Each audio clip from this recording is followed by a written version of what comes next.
Welcome to this Zentangle Quickie. My name is Heather Hartwick Gladden. I'm a certified Zentangle teacher, and today we're going to take a look at a brand new tangle from Debbi Minero called Jackie, and it is in honor of her mom. You can read about that in the description section of the video, um, under where it says for more inspiration. All right. Oh, this is such a in Debbi Minero fashion, such an amazing tangle. All right. Starts off with an an I was gonna say a, and I'm like, no, that's not right. With an orb in the center of wherever you want it. And this one is, like most tangles, and especially Deb's, is a most forgiving tangle. All right, then we're gonna. This is kind of like I want to say a petal shape, but and honestly, it doesn't matter how you do it. You can do a big curve line, coming out up to you, but I see it as kind of a bit of a triangle shape, like that. Or actually, I maybe think of candy corn, but just the top is buried there. And so we're gonna work our way around. I know in Deb's work she did 5 of them, and as you know with other things, it does not matter. Leaving a bit of a gap in between. Oh, look at that. The ones I did earlier, because today is also Thursday, which means it's Tangle Time Day, and I kept having more of a gap here than I wanted, and so I ended up with 6, and it's all okay. I also did it on a much bigger scale. I'll share it with you. They're not quite done, but I'll share with you what I have. All right, so once these are done, then we're going to. Oh, and I think okay. Yes, I'm gonna. I'm planning a little bit ahead, so I can show you an extra cool thing. All right, so somewhere in from this corner, we're gonna just do, a sort of squiggly line, kind of an M shape ish, like that. It doesn't matter. Sometimes I think, the wonkier, the better. It just adds so much character. But like that, and what's nice is just don't stress about it. It's all good. And then in the end, and when it's all done, it looks amazing. So we just have to trust that. Okay. Then we're going to aura what we just did. For that, I'm going to go a little bit slower. And it's like you pick a distance and work to stay with it and follow the contours of what you did.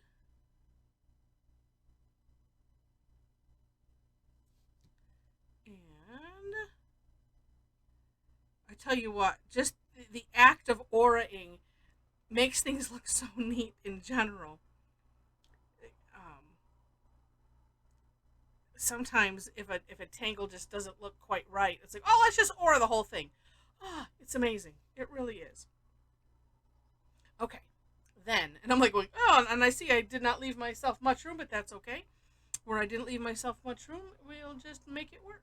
Well, I'll start here where I have more room.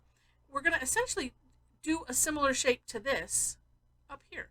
So same thing, coming in from the corner, however much you wish to do so. Yeah. Let's see if I can make that a little.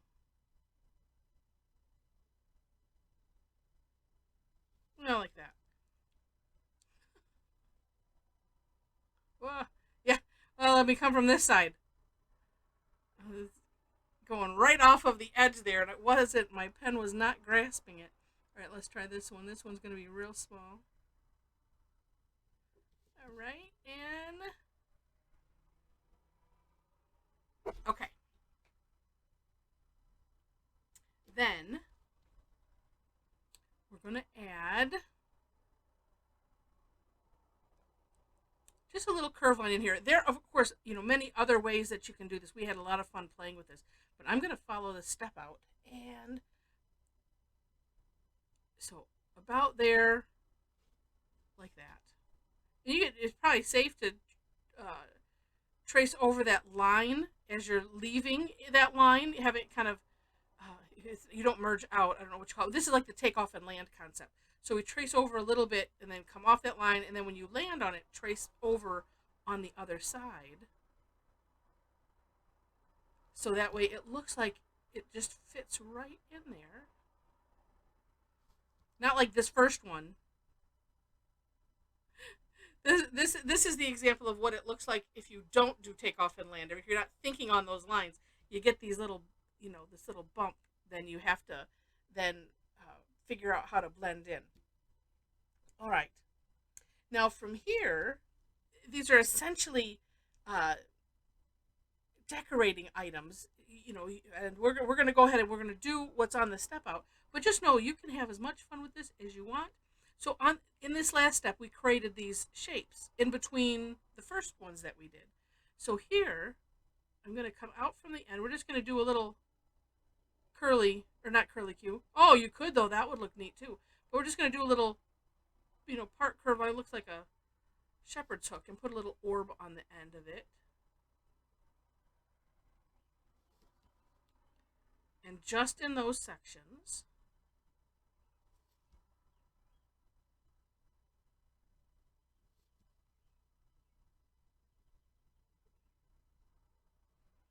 like that. And if you take a look at her inspiration for this, you'll see you'll see it. It's in the second one, but the inspiration was some lawn art that she had, and really really neat.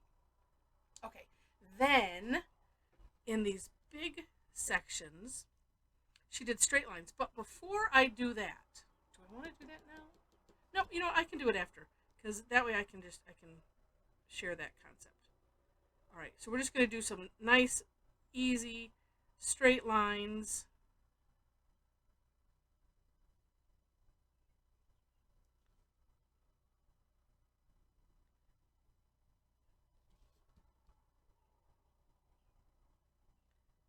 And I'm kind of just going absolutely, straight over all of it, almost like straight from this edge. I keep wanting to turn it, but since I didn't do that already, I don't want to start it, part way through.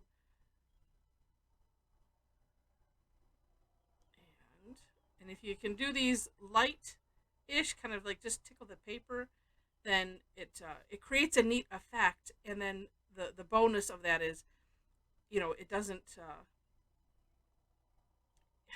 if things aren't, close to the same distance, or one's a little wiggly, or something's a little wonky, it ends up being just fine.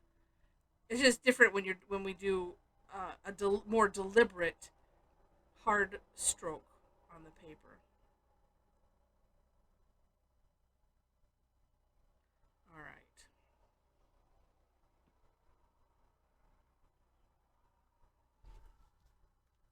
And there we go. So the extra interesting thing about this tangle is you could just leave it like this and do some shading, or we can have some Hollabaugh fun and make these, well, they kind of look like hearts, but we can make them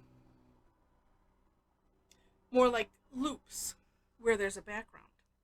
So here's how we would do this. So if you're familiar with the Hollabaugh technique, I should just say, if you are not familiar with the Hollabaugh technique, because if you are, then it doesn't matter. You already know how it works.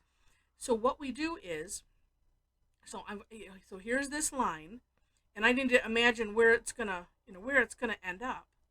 But what we do in the Hollabaugh technique is, normally it would be all in one thought process. So, like for instance, I would draw this, and then I would come around, pick up my pen over this section, can put it down where it would continue, and then continue on, and just like here, and I stop at that line because we're not going to draw over anything. And so there, you see, so then it looks like it's continuous. This one is kind of like it's like an afterthought Hollabaugh. And that's what's neat is because you can do it either way, however you're envisioning your work. But this is such a neat concept. So from here, and I did leave off one step in the decorating process, but we'll get that. That was just putting some orbs in these other sections, but we can get that in a moment. And so again, you might have to plan a little bit. Okay, where is this one going? Okay, this one's gonna go. Oh, it's gonna go there. And then finishing these lines. See, and trying to match those up as well. And like I said, it makes it extra convincing. And then depending on how you did this, so like I have this curve. It's like, okay, well, where is this curve gonna go? Okay, probably like that. And an air drawing, just to kind of line things up, is good. And this is why I made sure on this section to go a little further towards the center from just the edge. Because if you do it too close to the edge, then you don't have anywhere to go, and it would all end up being hidden behind what's already there. Whoops. Then the trick is to not draw inside the places you don't want it to be. But there's ways to fix that. Because there's no such thing as a mistake in Zentangle. We only create interesting opportunities. Heck, you might create a new tangle or tangulation. Or technique.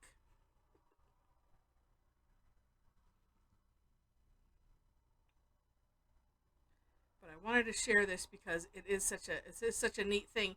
And if you happen to subscribe to my blog, where when I get the recap done and sent out, you will see all of the beautiful work that everybody did, and you will see some of this. And actually, in Debbi's, in her step out, she usually shows some ways to play with the tangle, and you'll see a little bit of that there, and you'll be, oh, how do we do that? So now you know. All right, the one step that I didn't do was she has us putting some orbs in these sections.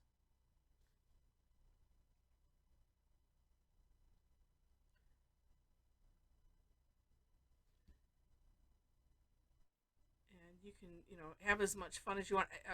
In my playing, and that's why I'm not done with one of them from earlier today, because I thought, oh, let me get really fancy, because I like to do that.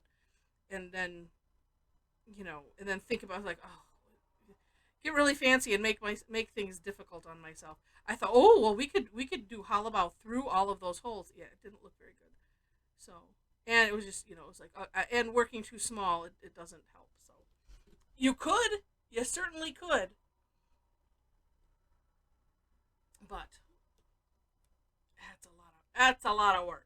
You know what? And I think what I'm going to do, because I want to have a little extra contrast here, let's just make a nice orb out of this. I think I did this on last video, where I did this, an orb, and then kind of creating a sliver here, a crescent, filling in on the outside of that, make it bigger than you think. And this is one way, without having to worry about having a white gel pen, that you can have this neat effect of creating the shine on what you do, again, without having to worry about having that the white gel pen. And then even if you added the white gel pen on afterwards, it just makes it more brilliant, but then it's also not competing with the black ink. And the reason I make it bigger than I think is because then I can shave bits off, by just kind of going over the edge, and it just, then you can touch it up. You can't go the other direction. So, all right, now let's do some shading. And so many places. Well, first off, let's see, if I had those solid, that would be one thing. Well, I can still do this, because this, where things kind of go behind, I'm just going to do the outside for now.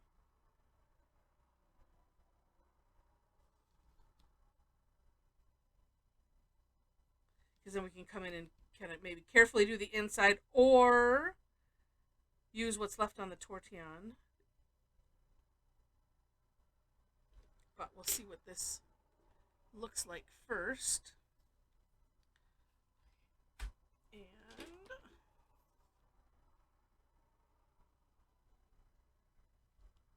And I've got a bunch packed on here. I'm just gonna put some. Yeah, that needs to happen. But it's always good. Use that graphite that's on your tortillon every so often, so that way you don't end up with too much graphite where you don't want it. And as you do it, kind of turn it, because it's like I end up using kind of one side. And I'm like, oh yeah, if I turn it, oh, there's more there. Especially in these kind of tight little areas, it's sometimes hard to. You don't want to put too much graphite. And this way you have a bit of control over it. And you could also, just depending, you could go kind of back and forth. You know, do some here where you're going over the graphite, and then it's like, oh, well, we need a little bit more there. I will also sometimes put a stripe of graphite on a scrap paper or on the back of a tile, and use it kind of like a palette, and just swipe some off of there and then use it if I just need a little touch, and I don't want to I don't want to risk graphite remorse. No. That's neat. Actually,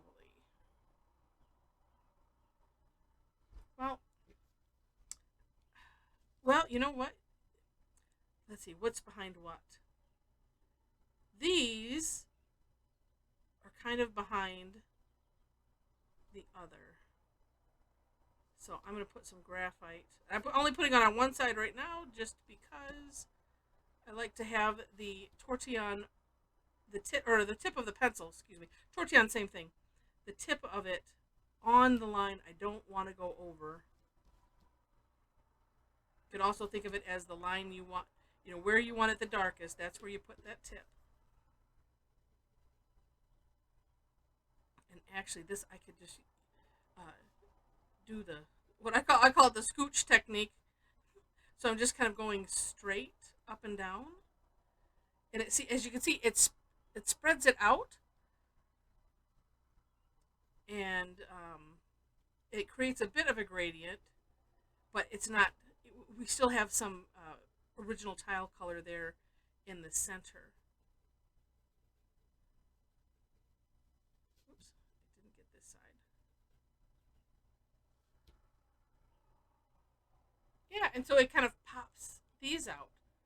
And you could do it the opposite way too. If you wanted to have these in the background, you would just put the graphite on the inside of those. Yeah. All right. You know what? I'm going to go up that whole edge there. Because if I want those to feel like they're kind of popped out, that will help. I don't have too much to do, just some of these places. I wasn't feeling it.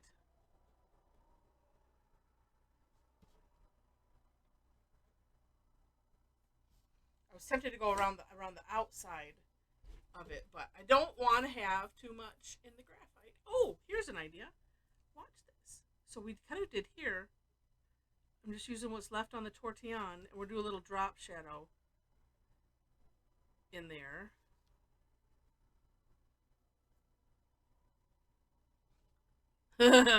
Yes. Yeah. It needed something.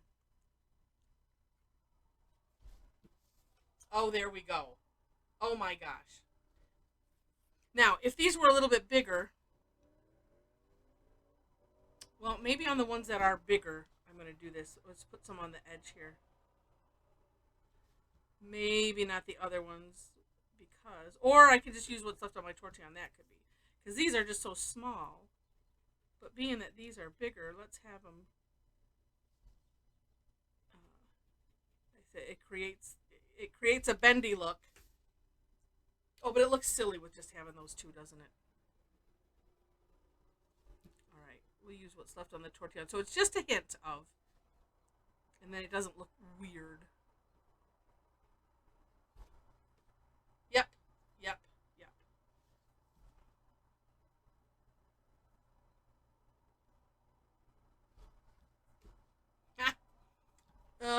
Cool, cool. What a neat tangle this is. It really, really is. So much fun. It's easy to do. Lots of ways that you can kind of make it your own and have fun with it, and get extra fancy. So neat. Well, I hope you enjoyed this. Actually, while I'm doing this, I'm going to fill in those little orbs on the end because I'm feeling like it needs it. If you enjoyed this, again, I hope you did. Please click the like button. And if you liked it enough to see more, feel free to subscribe to the channel. I mentioned the description section. In that section, let me put this, I like it that way best. In the description section, you will find links to the step outs. I always do my own version and then link to the the creator of the Tangle. And then below that, ways to connect with me. So I have a link to my website, my Facebook page. So if you happen to be on Facebook and want to follow me there, you can subscribe to my blog too. Let's see. And below that, I think it's I need to shift it in my head to put this at the beginning. But if you want to hang out with a bunch of crazy Tangle addicts, we would love to hang out with you. So there is a link to the Facebook group there. And know that there are like 3 questions to gain entry, and that's it. And we have a lot of fun. We share a lot. It's such a welcoming and positive group of tanglers. They're just the best. So hope you join us there. Join us for a class on my website. You'll see where I do classes. If you follow my Facebook, you'll see when I post the classes. There are also some other ways that you can follow me where I post classes. That's on the website. So, but check it out. We'd love to have you join us. Oh, and speaking of that, let me just show you really quick. So these are not done, but this was one I did from the AM session on I think this is the blue toned. It's a Strathmore. I've had this stuff for a while and I have not played with it, so I wanted to. So there was that, and I was gonna, you could. I didn't mention this. You could, if you wanted to, kind of keep going. So like here, you could put another squiggly line, and you could go as big as you want. And then had fun on a Zendala. Oops, and then there we go. I don't know why that camera does that, but anyway, not quite finished. But this was fun as well. This one I decided I was gonna keep these guys solid. This one was an afterthought, so I have some little slivers here and there of it going behind.